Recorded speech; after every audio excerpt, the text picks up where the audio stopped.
Si septiembre venía calentito, octubre más. La tensión de Washington con Caracas, el cansancio de los regímenes africanos o la impaciencia de la generación Z que está promoviendo protestas contra los gobiernos un día tras otro. Pero antes de empezar tenemos que destacar que esta serie de vídeos existe gracias a Ceste, una empresa semipública española que se dedica a apoyar a las empresas para que puedan vender de manera segura. Ofrecen información y financiación, especialmente en el ámbito de la internacionalización, y cuentan con una amplia gama de soluciones como seguros de crédito, caución, coberturas y factoring, entre otras. Lo más destacable es que disponen de un equipo de analistas expertos en riesgo país, que publican un resumen semanal con las noticias internacionales más importantes. Os dejamos el enlace en la descripción y ahora sí, vamos con el resumen. La crisis entre Estados Unidos y Venezuela ha subido un peldaño más, después de que la Marina norteamericana hundiera varias lanchas que Washington vincula al narcotráfico y al Tren de Aragua. Nicolás Maduro ha decretado un estado de excepción de 90 días que le permite movilizar a las Fuerzas Armadas y poner bajo control militar servicios públicos e industrias estratégicas si percibe amenaza de intervención. Caracas denuncia que el despliegue estadounidense en el Caribe no tiene nada de operación antidrogas y, sin embargo, en paralelo, Washington ha abierto una rendija, ha autorizado una licencia especial para que Trinidad y Tobago, junto a Shell y con participación de empresas estadounidenses, explote un yacimiento de gas en aguas venezolanas. En este contexto de pulso, la concesión del Premio Nobel de la Paz a María Corina Machado ha sido un golpe simbólico para el chavismo. La valoración del premio es que constituye una llamada de atención. Se premia a la oposición democrática, al tiempo que se acusa al régimen de Maduro de amenazarla.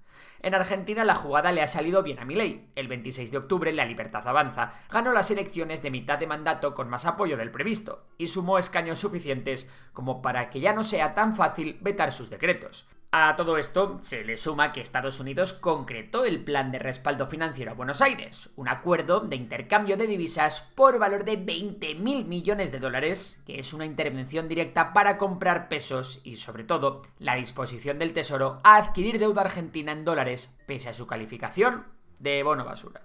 Pero no todos están de celebración. Perú ha vuelto a demostrar que su sistema político está roto. Primero, el Congreso destituyó a la presidenta Dina Boluarte por una incapacidad moral permanente. La reemplazó el presidente del Congreso, José Getty, con la promesa de llegar a las elecciones de 2026, pero apenas unos días después tuvo que declarar el estado de emergencia en Lima por nuevas protestas de la generación Z. El motivo inmediato fue la muerte de un manifestante, pero el fondo es el mismo que ha tumbado gobiernos desde 2020. Una sociedad cansada de la clase política y un Estado incapaz de controlar las extorsiones y las bandas. En Bolivia también ha habido cambios, y el país ha pegado un giro político histórico. Rodrigo Paz ganó la segunda vuelta de las presidenciales y puso fin a casi 2 décadas de hegemonía del MAS de Evo Morales y Luis Arce.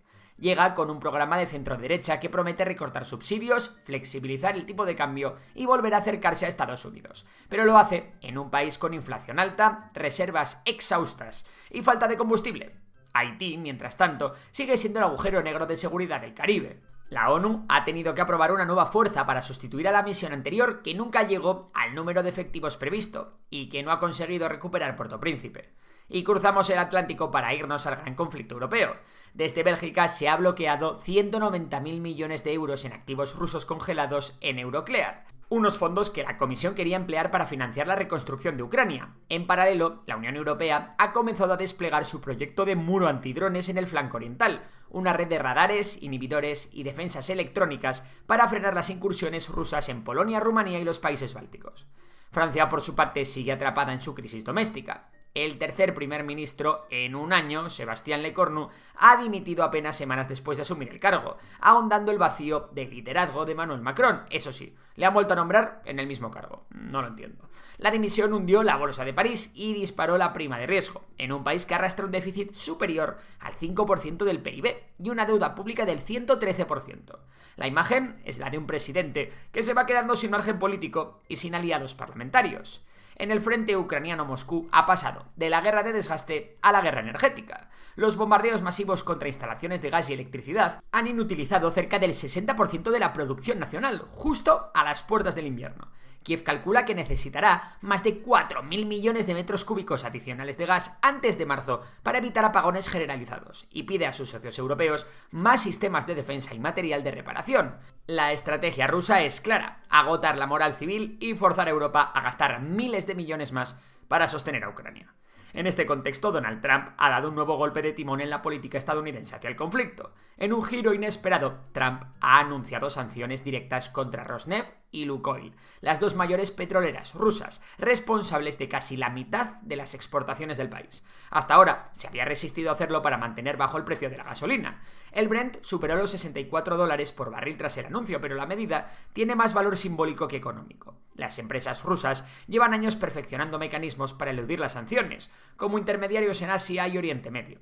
Lo relevante es el mensaje político. Trump endurece su tono hacia Putin, justo cuando su propia estrategia amistosa con Moscú mostraba grietas. Y nos vamos de un conflicto a otro. En Gaza, el plan de paz de Donald Trump apenas ha sobrevivido una semana antes de empezar a tambalearse.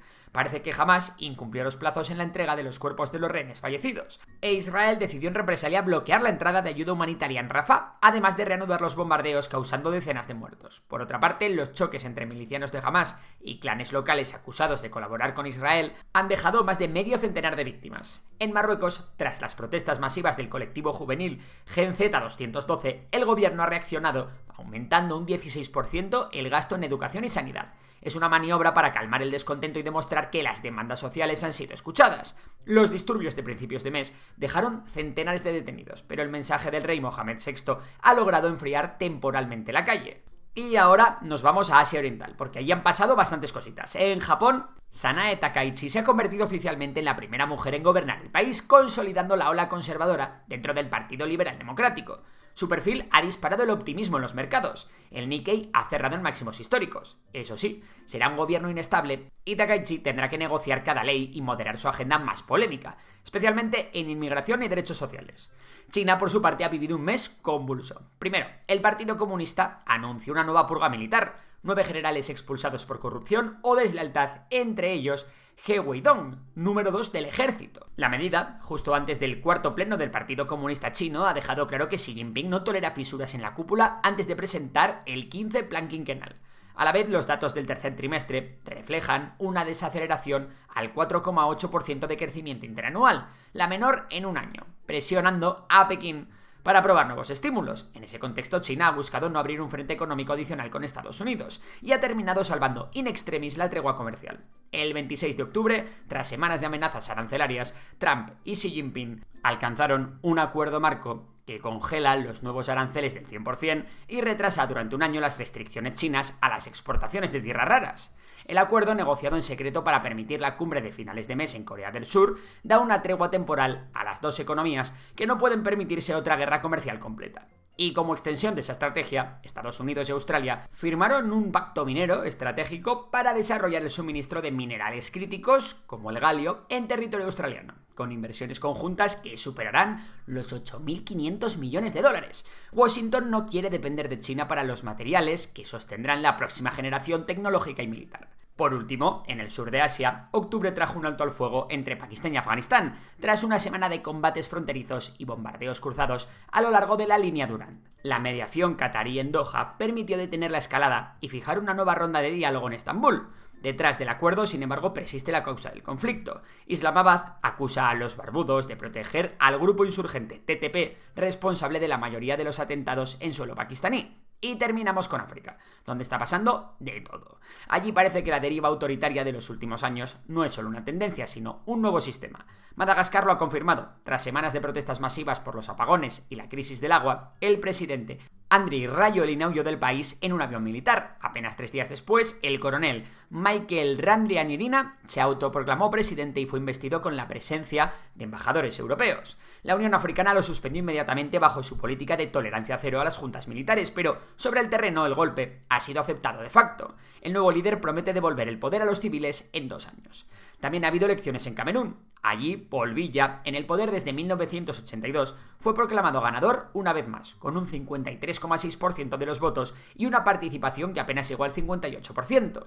Su principal rival, Issa Chiroma, se autoproclamó vencedor y denunció el fraude. Las protestas posteriores, reprimidas con violencia, dejaron varios muertos. Más al norte, Mali sigue sumido en un bloqueo de combustible impuesto por el grupo yihadista Yenim.